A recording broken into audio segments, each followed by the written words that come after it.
girl on the right is Gwen Ross in Minneapolis. The man on the left is Sasha Losif, singing from a studio in Moscow.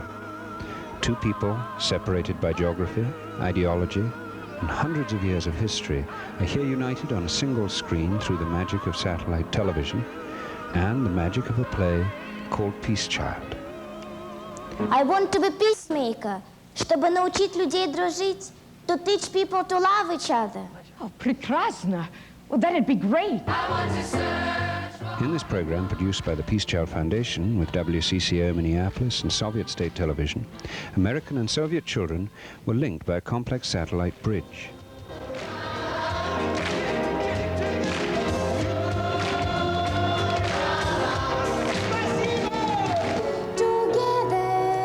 They were able to act out scenes and sing songs from the play in a program that was a living memorial to the young American peace ambassador, Samantha Smith.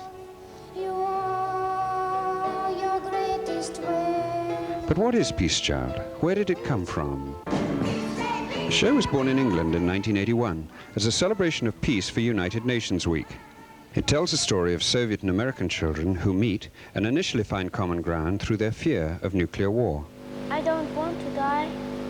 Neither do I. I want to live. I want to grow up and lead a full life. They become friends and get on television, and eventually, after many adventures, are the catalysts that bring about peace between their two nations.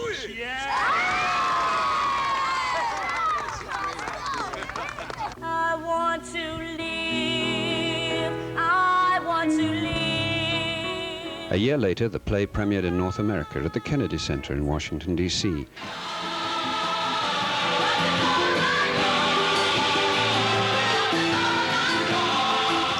And finally, in the summer of 1985, the play was performed in the Soviet Union.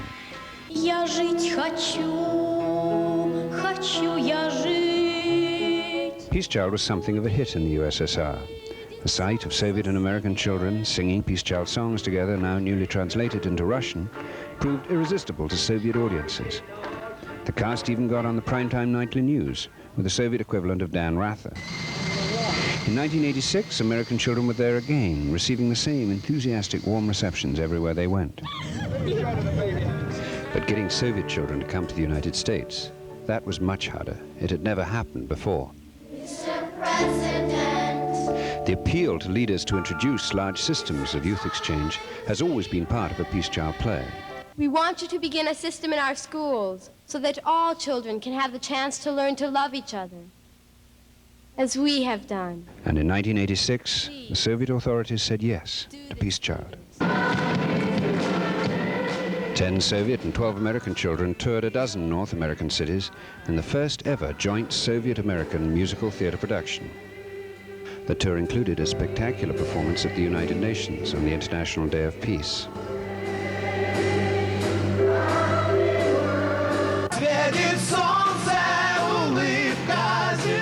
The tour also brought to America the first Soviet rock group ever to perform here.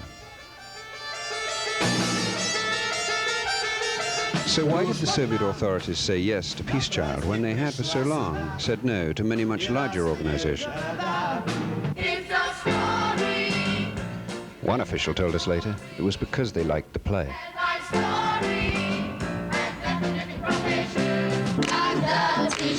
The American cast was chosen from the pool of about 10,000 kids who performed in the 500 or so Peace Child productions that have happened across America over the last 5 years. They spent 2 weeks rehearsing in Moscow, putting up the show first in Russian for Soviet audiences. The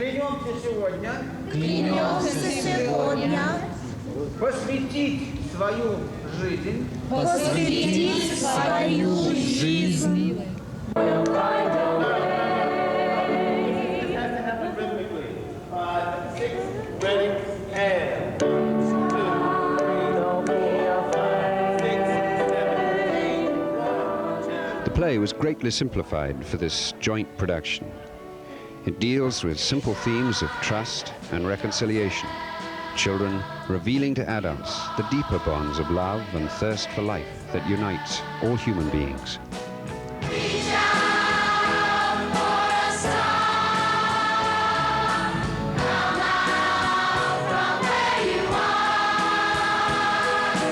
Shall we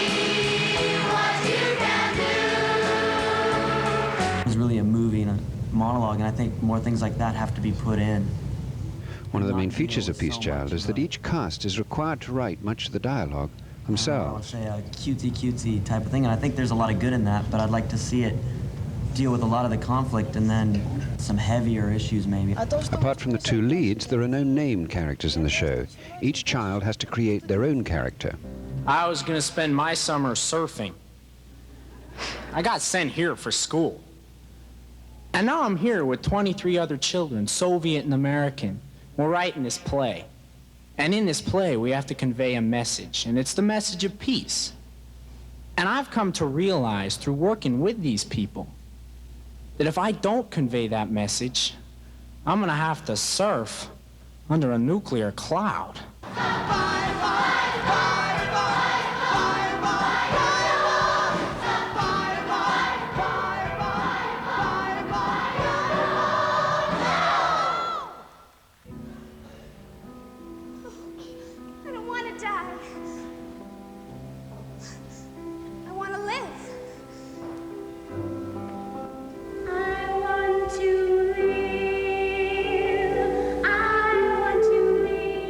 The story we developed for this tour revolves around the character of Jennifer, a young American who has nightmares about nuclear war.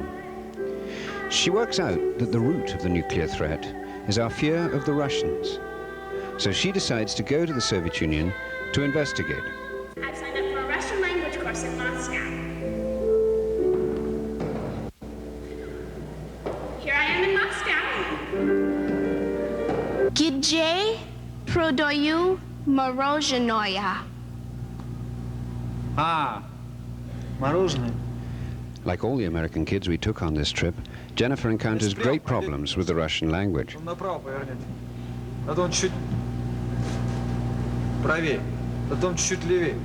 Ну, чуть прямо. Пройдете еще немножко. Там, видите, на углу мороженое продают. Мы желаем счастья вам, счастья в этом мире рождал. Throughout the trip, snatches of the children's actual experience, like this carnival at Artek, were gathered up and used in the play.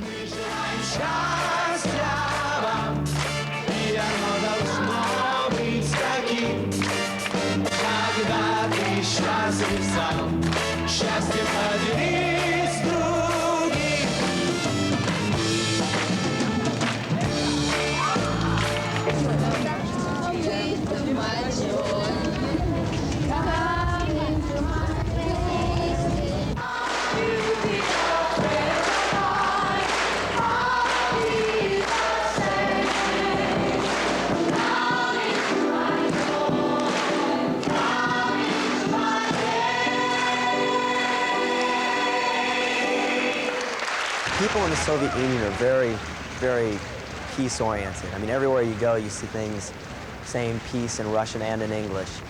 And the audiences were very warm and receptive to see that there were American kids over there.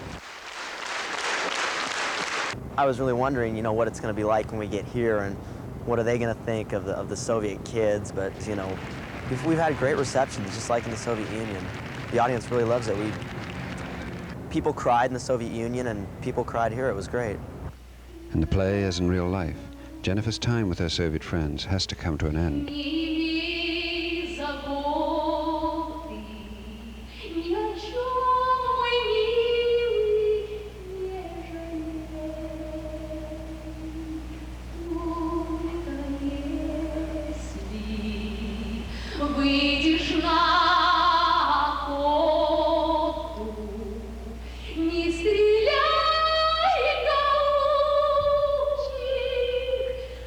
The most remarkable thing about this tour was that everywhere, every day, you could see snippets of the Peace Child fantasy becoming real before your eyes. I'm Christy Candler. I'm 12 years old. I'm from Santa Barbara, California. So what's it been like for you traveling on Peace Child? I don't know. The best is just being with the Soviets and Americans. I've really made lots of friends. My best friends, my older brothers, my younger sisters, my mommies and my daddies. Tasha. Tasha.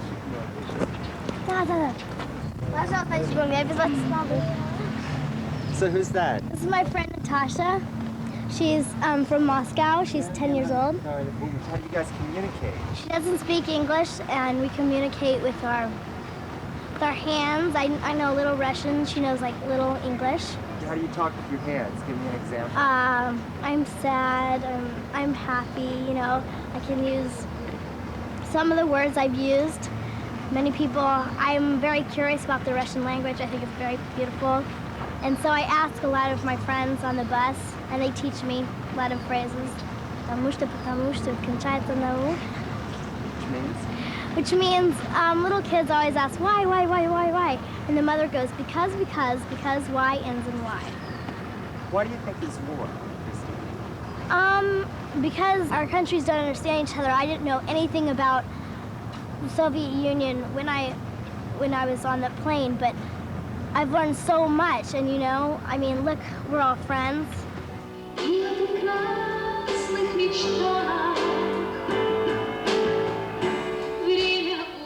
Over the years, Peace Child has captured the imagination of many celebrities.